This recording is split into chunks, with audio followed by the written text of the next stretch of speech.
Outros leram da vida só um capítulo. Tu a leste inteira.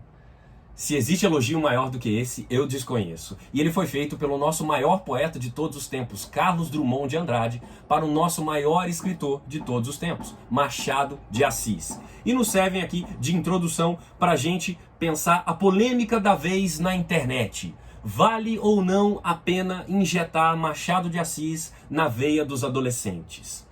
Isso mais educa ou mais gera rejeição? Como eu adoro meter o bedelho onde eu não fui chamado, eu vou opinar também sobre esse assunto. Muito prazer, eu sou o Túlio Augusto, sociólogo e professor, e você, minha caríssima, você, meu caríssimo, estão mais do que convidados a se inscreverem aqui nesse canal, deixando suas impressões aí nos comentários, dando aquele like aí, aquela força se você gostar do vídeo. Pois bem, esse papo, essa polêmica aí foi suscitada pelo youtuber, digital influencer Felipe Neto, que andou postando dias atrás no Twitter, que era contrário a essa imposição de Machado de Assis, especificamente, a adolescentes, por ser uma coisa que gera mais rejeição nesses adolescentes, por ser uma leitura obrigatória, do que exatamente educá-los, elevá-los com uma alta literatura. E a verdade é que isso deu muito bafafá, mas muito por conta da projeção que o Felipe Neto tem, né, por seus milhões de seguidores, quase o mesmo tanto que a gente tem aqui, né, nesse canal aqui. Mas é também uma opinião que é esposada por muitos especialistas, né? O Felipe Neto não está falando sozinho nisso, né? Claro que foi um tweet ali, sem muita pretensão também, foi só, lançou, foi junto com um meme, inclusive, né? Era uma coisa assim, cria uma treta literária e saia correndo, e soltou essa. Assim, mas tem muitos ideólogos, pensadores a respeito do assunto que defendem essa posição do Felipe Neto e a referendam. Então, eu venho também a opinar a respeito disso aqui. Eles argumentam que você gera mais uma rejeição, porque os alunos não têm a devida bagagem para lidar com um autor como Machado de Assis, né? Então, você impor isso, você acaba deseducando esse público ao invés de trazer o efeito benéfico que era o desejado.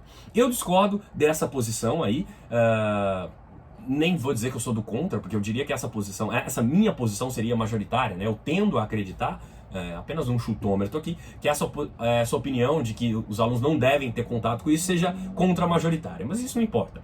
A grande questão é que tem muita gente, sim, séria, debatendo esse assunto, e eu tendo a acreditar que vale, sim, a pena trazer esse conteúdo para alunos do ensino médio.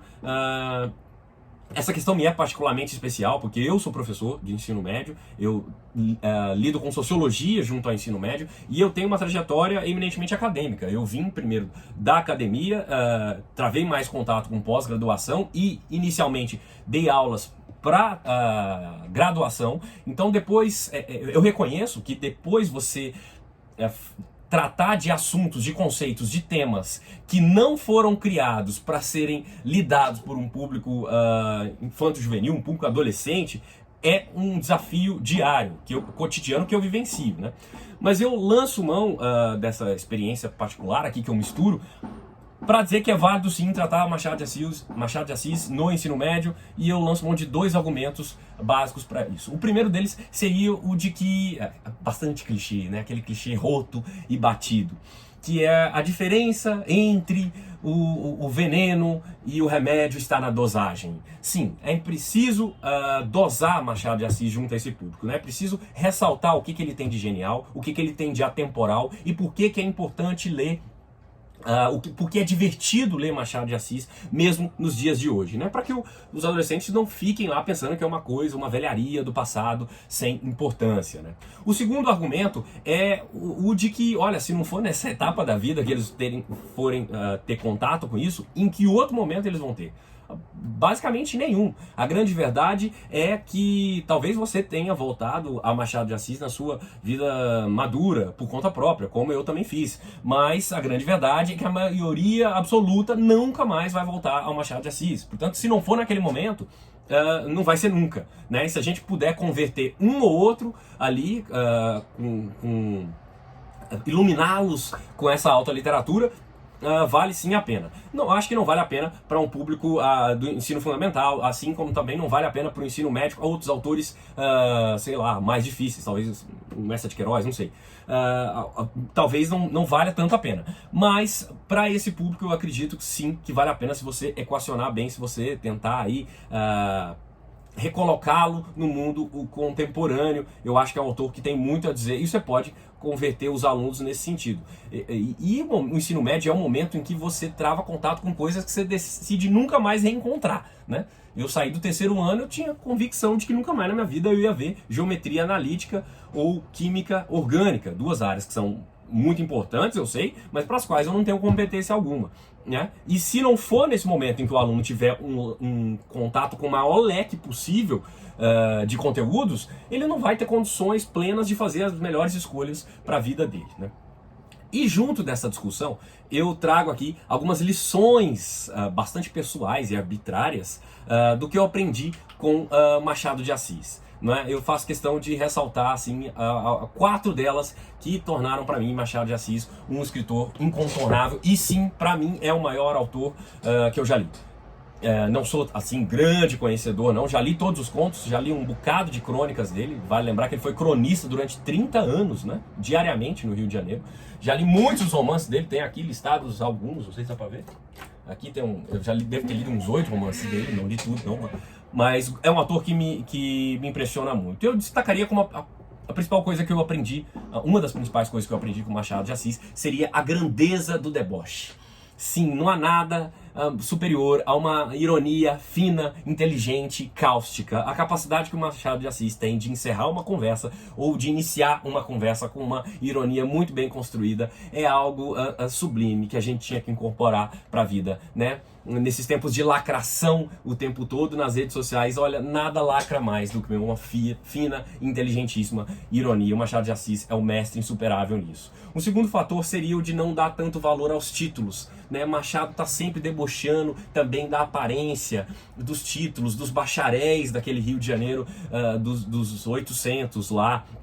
Né, especialmente no Teoria do Medalhão, né, que você tem um pai instruindo o filho sobre os passos na vida política e como ele debocha dos títulos, da impressão, das aparências, né? Não há nada mais ridículo do que se ancorar apenas na aparência e não ter essência, né? Para aquelas pessoas que se arrogam inteligentes por conta dos títulos e não são nada, ou enfim, a capacidade que o Machado tem de debochar dessas questões também é incrível.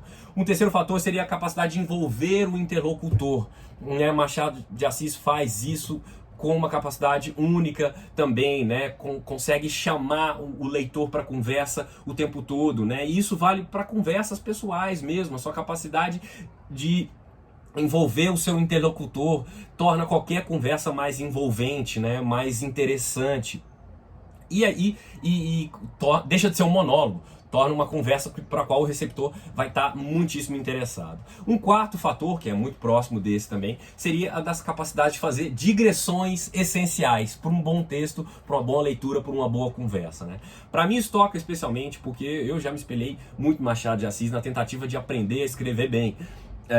Seja por conta da exigência da vida acadêmica que eu tive, ou seja, até por conta da minha vida profissional. Eu já cheguei a ser escritor, né, sendo remunerado de fato para isso. E a capacidade que o Machado de Assis tem de escrever envolvendo o leitor, envolvendo ali o seu interlocutor, você abre um parêntese e faz uma digressão filosófica sobre o nada ou sobre a coisa mais importante do mundo. É sua capacidade única, isso vale para qualquer conversa, né? Seja por um tratado filosófico, ou seja por uma conversa de boteco, você conseguir arrematar ou iniciar com uma digressão filosófica sobre qualquer coisa é uma capacidade única. Machado de Assis faz isso como ninguém. Então leia Machado de Assis, você vai se tornar uma pessoa melhor e mais inteligente. Eu te recomendo como leitura complementar aqui esse livro do Raimundo Fauro, que todo mundo conhece aí pelos Donos do Poder, um dos maiores tratados de sociologia, de política, de história do Brasil de todos os tempos. Ele escreveu esse livro aqui, o Machado de Assis, A Pirâmide e o Trapézio, no qual ele também faz uma análise sociológica, literária, histórica da obra do Machado de Assis. Foi um livro que foi muito importante para mim, muito marcante e sedimentou essa paixão pelo Machado de Assis. Recomendo vivamente. Leiam Fauro, leiam Machado de Assis e se inscrevam nesse pobre canal. Dê o seu like aqui se você gostou desse vídeo. Eu vou ficando por aqui. Um abraço e até a próxima.